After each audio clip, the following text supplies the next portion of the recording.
Tere kõigile, on pühapäeva hommik, olen Pärnus. Eile õhtul tähistati Reval Rotali 5. sünnipäeva ja üksiti ka koguti raha päikeselaagri toetuseks, mille matroon mul on väga suur au olla. Kui tahate toetada, siis vaadake palun juurde lisatud linki. Aga eelmisest nädalast Euroopa Parlamendis. Euroopa Parlamendi ees käis esinemas komisjoni president Ursula von der Leyen oma iga-aastase traditsioonilise aasta ülevaatekõnega. Sellest olen kommenteerinud Päevalehele, näete ka lingi pealt, mida ma sellest kõnest arvasin. Võeti vastu rida välispoliitilisi resolutsioone, mis puudustavad Afganistani, Venemaad, Kuubat.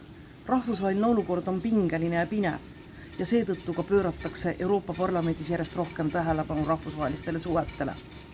Mina sain teada, et mind valiti Euroopa Parlamendi Gruusia vaatlusmissiooni liikmeks. Gruusia vaatlusmissioon algab nädala pärast. Gruusias on 2. oktoobril kohalikud valimised, aga sellest räägin juba pikemalt teinekord. Ja mille üle võib-olla seekord oli kõige suurem heameel, on see, et parlament absoluutse häälte enamusega võttis vastu resolutsiooni, milles kutsutakse üles kriminaliseerima soopõhist vägivalda.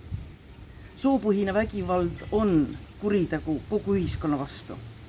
Ja ühiskond ei saa olla terve ja terviklik, nii kaua kuni sellised teod ei ole kriminaliseeritud.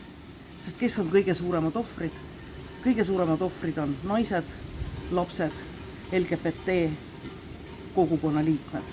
Ja mul on tõesti hea meel, et Euroopa Parlament oli selles küsimuses peaaegu ühtne, välja arvatud konservatiivsed erakonnad ja toetas soopõhise vägivalla kriminaliseerimist. Aga praegu on õues imeilus pühapäev. Kui saate veel õue minna, minge kindlasti värskesse õhku, jalutage, nautige seda imeilusat sügist Eestis, sest kes teab, kui kaua meil veel ilusaid ilmu jäänud on. Mina aga räägin teiega juba nädala pärast. Kõike head, olge terved!